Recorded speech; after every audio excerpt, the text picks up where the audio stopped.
18వ శతాబ్దం నాటికి భారతదేశం మొత్తం దాదాపు ఈస్ట్ ఇండియా కంపెనీ చేతుల్లోకి వెళ్ళిపోయింది.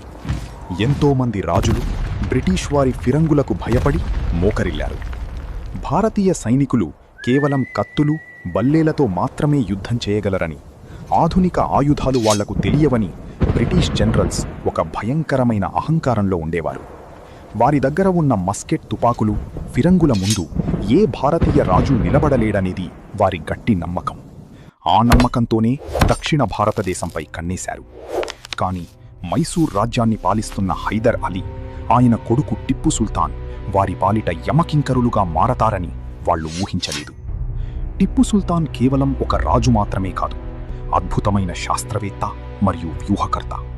బ్రిటిష్ వారిని ఎదుర్కోవాలంటే కేవలం పౌరుషం ఉంటే సరిపోదు, వాళ్లకంటే 10 రెట్లు అడ్వాన్స్డ్ టెక్నాలజీ మన దగ్గర ఉండాలని ఆయన బలంగా నమ్మాడు. అప్పటికే చైనా, ఐరోపా దేశాల్లో రాకెట్లు ఉన్నప్పటికీ అవి కేవలం వెదురు బొంగులతో లేదా కాగితంతో చేసినవి. అవి ఎక్కువ దూరం వెళ్లలేవు, పేలినప్పుడు పెద్దగా ప్రాణనష్టం జరగదు.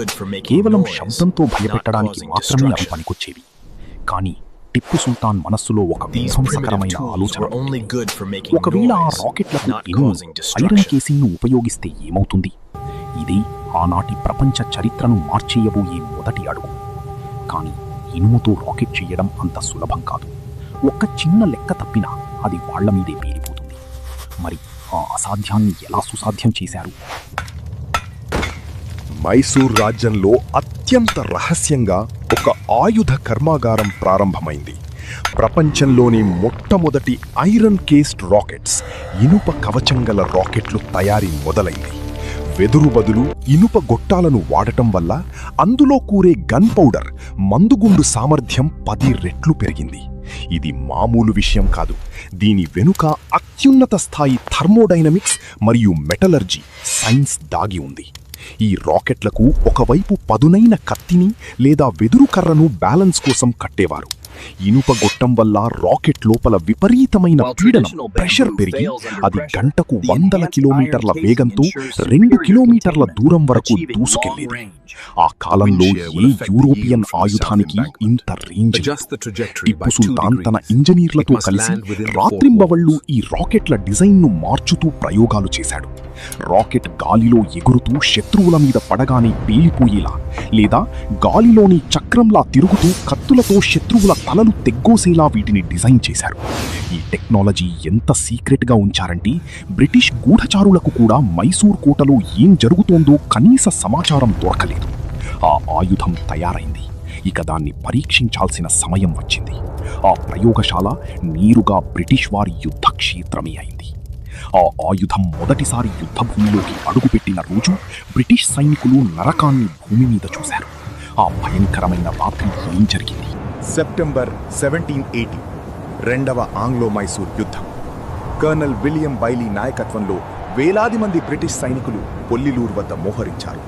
వాళ్లు ఎప్పటిలాగే తమ ఫిరంగులను సిద్ధం చేసుకున్నారు. కానీ అకస్మాత్తుగా మైసూర్ సైన్యం వైపు నుండి ఆకాశంలోకి వందలాది ఎర్రటి మంటలు లేచాయి.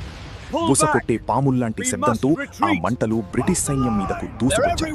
అది ఏంటో అర్థం చేసుకునే లోపే బ్రిటిష్ సైనికుల గుండెలను చీల్చుకుంటూ ఆ రాకెట్లకు కట్టిన కత్తులు గాలిలో తిరుగుతూ వందలాది మంది సైనికుల తలలు తెగ్గోశాయి. అదొక మారణ హోమం. బ్రిటిష్ వారి మందుగుండు సామాగ్రి ఉన్న బండ్లపై ఈ రాకెట్లు పడటంతో యుద్ధభూమి మొత్తం బూడిదగా మారింది. కర్నల్ బైలీకి ఏం చెయ్యాలో పాలుపోలేదు. ప్రపంచాన్ని జయించిన బ్రిటిష్ సైన్యం గజగజ వణుకుతూ ప్రాణాలు అరచేతిలో పెట్టుకుని పరుగులు తీసింది. ఆ రోజు జరిగిన ప్రాణనష్టం బ్రిటిష్ ఈస్ట్ ఇండియా కంపెనీ చరిత్రలోని ఒక చీకటి అధ్యాయం. ఏ ఇండియన్స్ అయితే అనాగరికులు అని వాళ్లు హేళన చేశారు, అదే ఇండియన్స్ టెక్నాలజీ దెబ్బకు బ్రిటిష్ సైనికులకు పీడకలలు రావడం మొదలయ్యాయి. ఒక రాజు తన సైన్యంలో కేవలం రాకెట్ల కోసమే ఒక ప్రత్యేక దళాన్ని ఏర్పాటు చేశారంటే మీరు నమ్ముతారా? ఆ దళం పేరు వింటేనే శత్రువులకు వెన్నులో వణుకుతుంది. ఈ విజయంతో టిప్పు సుల్తాన్ రాకెట్ టెక్నాలజీని మరింత అభివృద్ధి చేశాడు. కేవలం ఈ రాకెట్లను ఆపరేట్ చేయడానికి తన సైన్యంలో కుషూన్స్ అనే ఒక ప్రత్యేక దళాన్ని ఏర్పాటు చేశాడు. ఇది ఆనాటి స్పెషల్ ఫోర్సెస్ లాంటిది. ఇందులో సుమారు 5,000 మంది అత్యంత నైపుణ్యం కలిగిన రాకెట్ సైనికులు ఉండేవారు. వీరికి గాలి వేగం, కోణం, యాంగిల్ ఆఫ్ ఎలివేషన్ మరియు టార్గెట్ దూరాన్ని ఎలా లెక్కించాలో ఖచ్చితమైన శిక్షణ ఇచ్చేవారు. ఇది గుడ్డిగా బాణాలు వేయడం లాంటిది కాదు, పక్కా మ్యాథమెటిక్స్ మరియు ఫిజిక్స్ని ఉపయోగించి చేసిన ప్రయోగాలు. ఒక్కొక్క కుషూన్ సైనికుడు ఒకేసారి డజను రాకెట్లను ప్రయోగించేలా ఒక ప్రత్యేకమైన రాకెట్ ఆర్గాన్, బహుళ రాకెట్ లాంచర్ లాంటిదిని కూడా వాళ్ళు కనిపెట్టారు. అంటే ఒక్క సెకనులో వందలాది రాకెట్లు శత్రువుల మీద వర్షంలా కురిసేవి. 3వ మరియు 4వ ఆంగ్లో మైసూర్ యుద్ధాల్లో ఈ కుషూన్ల దెబ్బకు ఆర్థర్ వెల్లెస్లీ, తర్వాత కాలంలో నెపోలియన్ను ఓడించిన డ్యూక్ ఆఫ్ వెల్లింగ్టన్ లాంటి గొప్ప బ్రిటిష్ కమాండర్ కూడా భయంతో వెనక్కి తగ్గాల్సి వచ్చింది. భారతీయుల సాంకేతికత ముందు మన ఆయుధాలు పనికిరావు.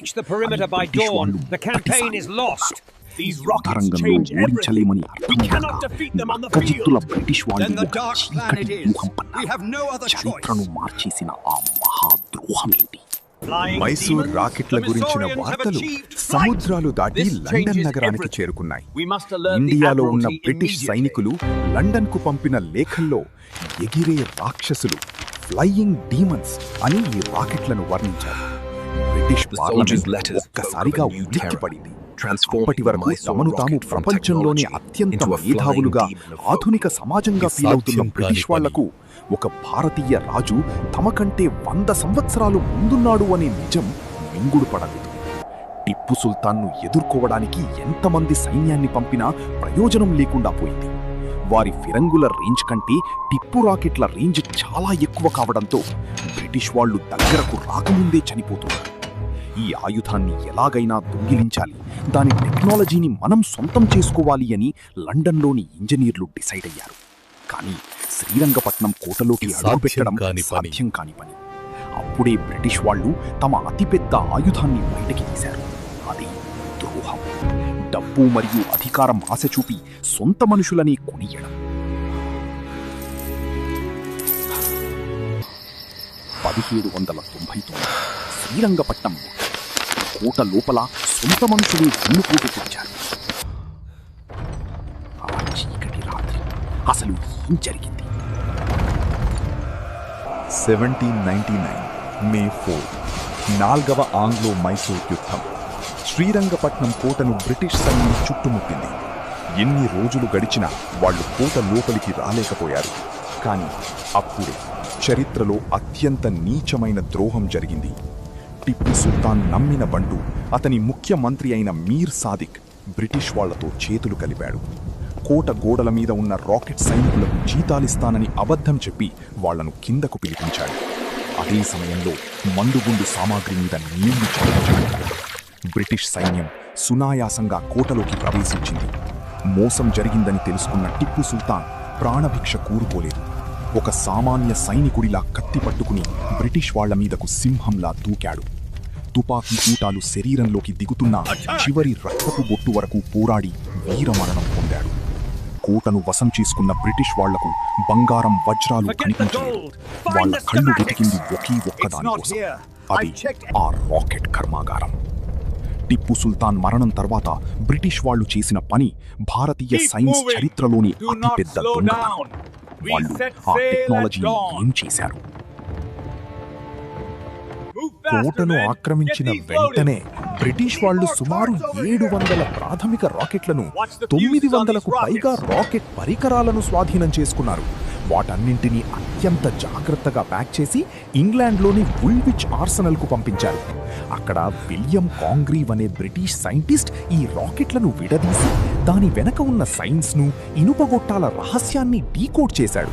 దాన్ని రివర్స్ ఇంజనీరింగ్ చేసి కొద్దిగా మార్పులు చేసి తన పేరు మీద పేటెంట్ తీసుకున్నాడు. అలా భారతీయ మేధస్సుతో పుట్టిన ఆ ఆయుధానికి కాంగ్రీవ్ రాకెట్స్ అని పేరు మార్చేశారు.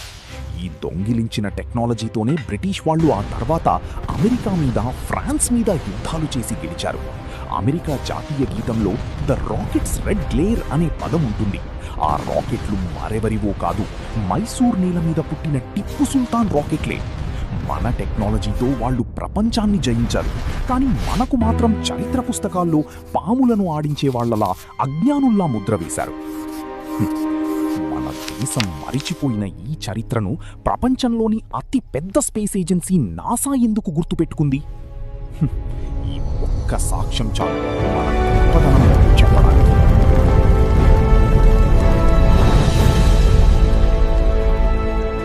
చాలా సంవత్సరాల క్రితం భారతదేశపు మాజీ రాష్ట్రపతి, missile man of India doctor APJ Abdul Kalam గారు అమెరికాలోని నాసా వాలాబ్స్ ఫ్లైట్ ఫెసిలిటీకు వెళ్లారు. అక్కడ రిసెప్షన్లో ఉన్న ఒక అతిపెద్ద పెయింటింగ్ చూసి ఆయన ఆశ్చర్యపోయారు. ఆ పెయింటింగ్లో ఒకవైపు బ్రిటిష్ సైన్యం నిలబడి ఉంటే, మరోవైపు నల్లటి ముఖాలతో ఉన్న సైనికులు రాకెట్లను ప్రయోగిస్తున్నారు.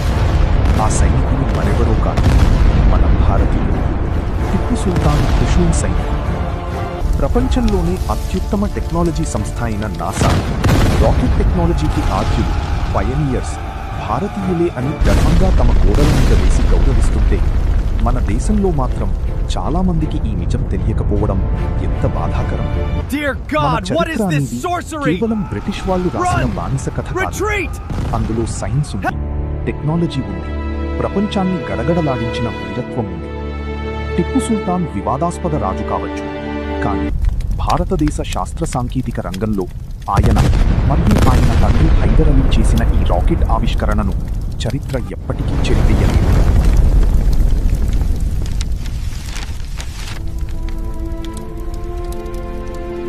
మనం వెనకబడిన వాళ్ళం కాదు, మనల్ని వెనక్కి నెట్టేశారు.